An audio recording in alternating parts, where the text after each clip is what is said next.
Let's mark our anniversary with an adventure, I suggested to my hardworking husband. He deserved a break, and I was eager to indulge us both. For our first anniversary, I spared no expense, booking us a lavish room in a celebrity-frequented luxury hotel. It was a gesture aimed solely at bringing joy to my husband's heart, yet little did I know it would set the stage for everything that followed. Let's rewind a year back. At 28, I found myself married to Logan at 26 without the traditional dating preamble. Ours was what you might call a zero-day marriage. We crossed paths on a dating app, a decision I made impulsively one tipsy evening. Initially skeptical of the digital dating world, I found myself drawn in by its tales of the unknown, fueled by lingering drinks and curiosity. Amidst a sea of conversations that often fizzled out, Logan stood out.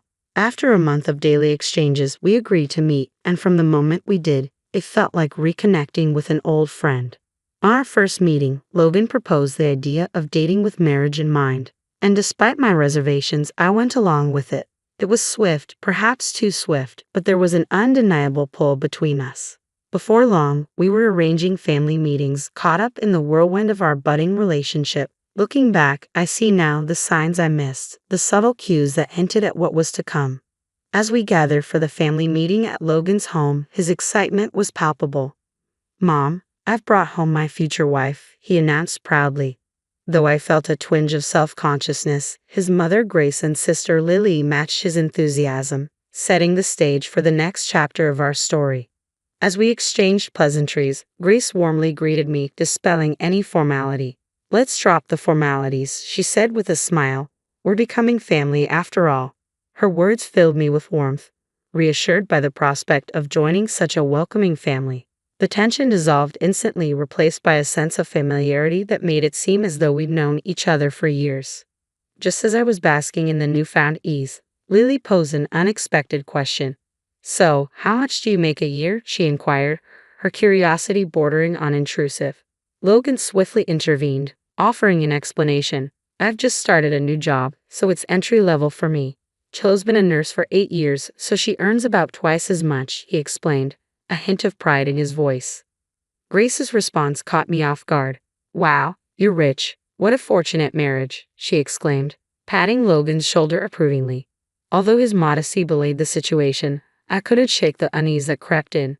The absence of Logan's father for the past 5 years meant they relied on Lily's part-time cleaning job and Grace's pension. Logan contributed from his meager earnings, a fact that seemed to escape the conversation.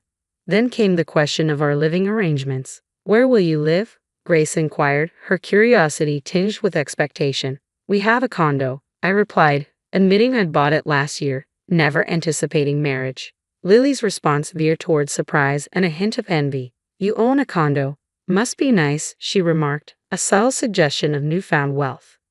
I hastened to clarify, emphasizing that I financed it myself and that the mortgage wasn't significantly different from renting. Grace's tone shifted, expressing reliance and a hint of expectation. "We'll be counting on you from now on," she stated, alluding to potential future assistance. The notion of sharing as a family left me unsettled, but I chose to defer the discomfort for another time. With gratitude and a promise to seek guidance, I excused myself, eager to leave the spotlight. Our aversion to being the center of attention led us to forego a grand wedding ceremony, opting instead for a simple paperwork filing, a decision influenced by my demanding job. I rarely wore rings, so opting for a modest one seemed sufficient. There was no grand proposal with an engagement ring, but I accepted that this was the reality of our situation. After tying the knot, we both remained diligent in our work. Taking charge of our finances, I started stashing away funds, gradually building a safety net for our future. However, after 6 months of marriage, I stumbled upon a concerning discovery. $2,000 had vanished from our account. The only plausible culprit was Logan. Confronting him that evening, I questioned the disappearance. "Did you know $2,000 was withdrawn from our bank account?" I demanded, urging him to contact the bank. Initially taken aback, Logan swiftly adopted a defensive stance, brushing off the issue as a mere loan to his mother. Infuriated by his nonchalant attitude, I pressed him further, emphasizing the importance of communication in financial matters. His dismissive response only fueled my frustration. With a sinking suspicion fueled by a previous encounter where his mother boasted of a casino win, I realized the money likely fueled her gambling habits. Up until then, our savings were pooled, but following this incident, I resolved to squirrel away extra funds separately. Despite this rift, I assumed Logan's demeanor would remain unchanged as long as family matters didn't surface. He was diligently employed, after all. However, our first wedding anniversary prompted a desire to deviate from our usual frugality and indulge in a bit of extravagance. Excitement bubbled within me as I arrived home, eager to unveil a surprise trip to Logan. However, my anticipation was dampened by the presence of Lily, who had been making frequent appearances lately, a routine that was starting to wear on me. Returning home after a taxing day of work to find her there was becoming a source of stress. In hindsight, the timing couldn't have been worse for sharing the news of our planned getaway. Yet I couldn't contain my enthusiasm about the luxury hotel reservation I had painstakingly secured. Logan's eyes sparkled with delight at the mention of the trip, but it was Lily who reacted most fervently. "Is it that hotel from the TV ads?" she exclaimed incredulously. Her tone carried a hint of envy, which I met with a confident explanation. "Since we've never taken a trip alone, we decided to indulge this time," I asserted, recounting the nerve-wracking experience of securing the booking on the day slots opened. Lily's response dripped with resentment. "How unfair of you," she retorted, her words tinged with bitterness. "Just because you're a nurse doesn't mean you should hog all the travel opportunities." She appealed to a sense of familial obligation, urging us to relinquish the trip in an act of filial piety. However, I couldn't overlook her penchant for travel despite her claims of financial strain, nor her propensity for fare evasion, a behavior she boasted about shamelessly.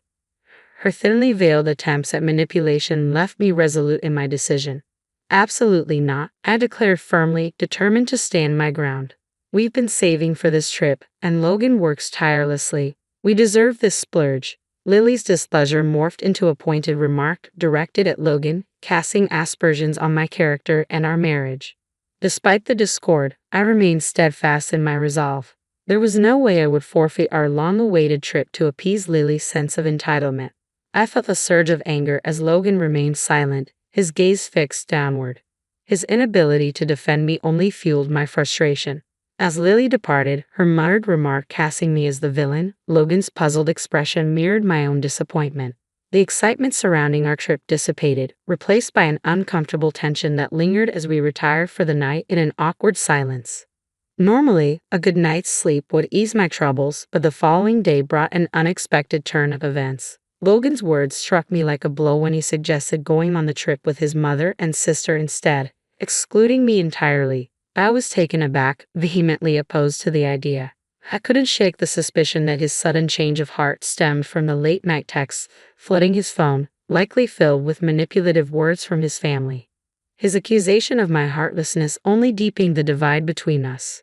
Marriage, he argued, was about uniting families, not individual desires. Yet I couldn't shake the feeling of being unfairly targeted. Despite our attempts to reason with each other, the conversation devolved into a stalemate, leaving us at an impasse. The disappointment was palpable as what was meant to be a joyous occasion now soared into a source of conflict. Returning home the next day to a tense atmosphere, I found my mother-in-law and sister-in-law waiting for me. With a smug expression, my mother-in-law declared, "Welcome back. We've resolved the trip matter. It's settled. The trip will be for me, my daughter, and my son." Shocked into silence, I turned to Logan for an explanation, though deep down, I doubted any justification could appease my frustration.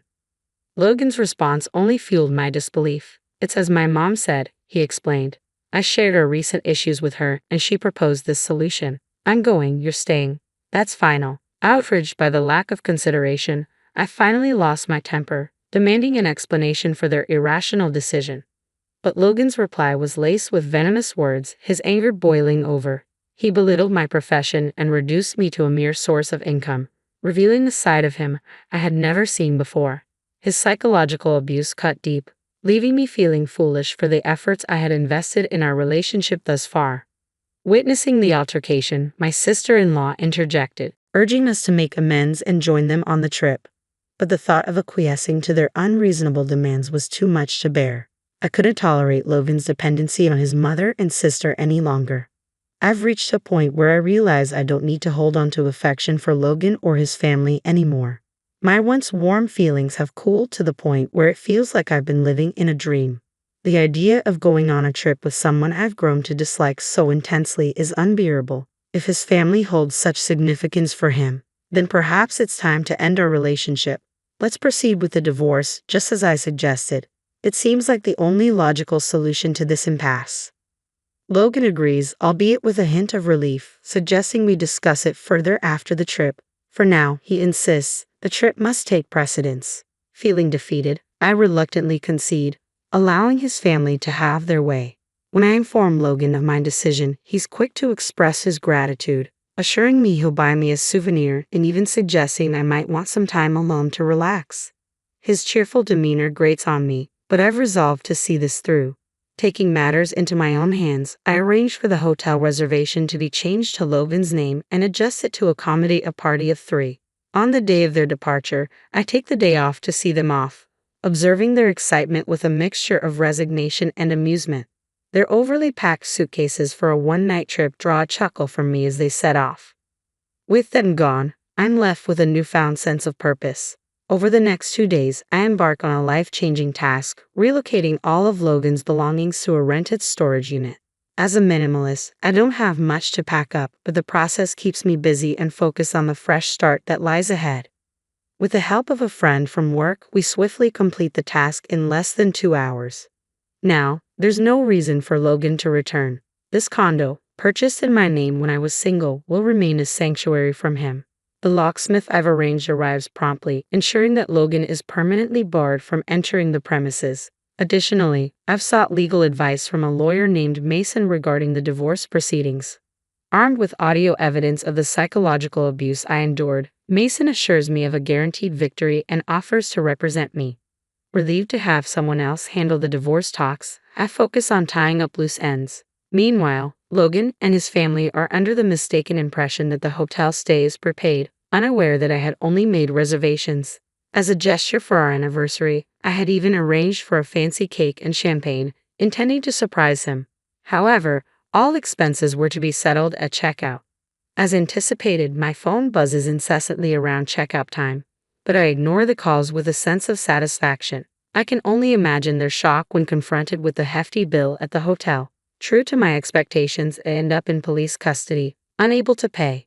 Washing my hands of the situation, I send the divorce papers and the key to the storage unit containing Logan's belongings to his family home. With Logan and his family out of the picture, my condo returns to its peaceful state. I had prepared for the inevitable contestation of the divorce, with Mason handling everything on my behalf. Despite their financial struggles, Logan's family manages to scrape together enough money to secure their release. However, upon their return, their aggression leads to police intervention. Given the ongoing divorce mediation due to Logan's psychological abuse, he is slapped with a restraining order. Unable to afford a legal battle, his family quickly agrees to the divorce, bringing closure to the tumultuous chapter of my life. In the divorce proceedings, I assert my right to compensation for the psychological abuse endured during our marriage. Surprisingly, becoming single again proves to be less daunting than anticipated. Meanwhile, it appears that Logan's family continues to rely on his income, likely exacerbated by his gambling habits that he couldn't seem to shake. Logan's own employment instability becomes evident as he struggles to hold down a job, often calling in sick or even quitting impulsively. Despite my concerns about his behavior, he dismisses them, citing mental health issues. However, his inability to maintain steady employment leads to financial strain for his family. His sister's unemployment adds to their financial woes, and their refusal of welfare assistance only compounds their debt. To make matters worse, I've noticed suspicious characters lurking around their home, adding a sense of unease to their already turbulent situation. In contrast, my life post-divorce is remarkably stress-free. Flourishing in my career, I've even been promoted to supervisor, a role that I relish despite its challenges. With only myself to care for, I find I can cut corners on household chores, allowing me more time to focus on my own well-being. Though I hadn't planned on dating for a while, I found companionship with Caleb, a doctor who had been a supportive confidant before my marriage. Unlike my ex-husband, Caleb is both financially and emotionally stable. Still, I approach the idea of marriage cautiously now, mindful of the lessons learned from my past. Reflecting on my journey, I can't help but feel a sense of gratitude for the unexpected turn of events. In hindsight, I'm thankful that they took that ill-fated trip, unwittingly freeing me from a toxic situation.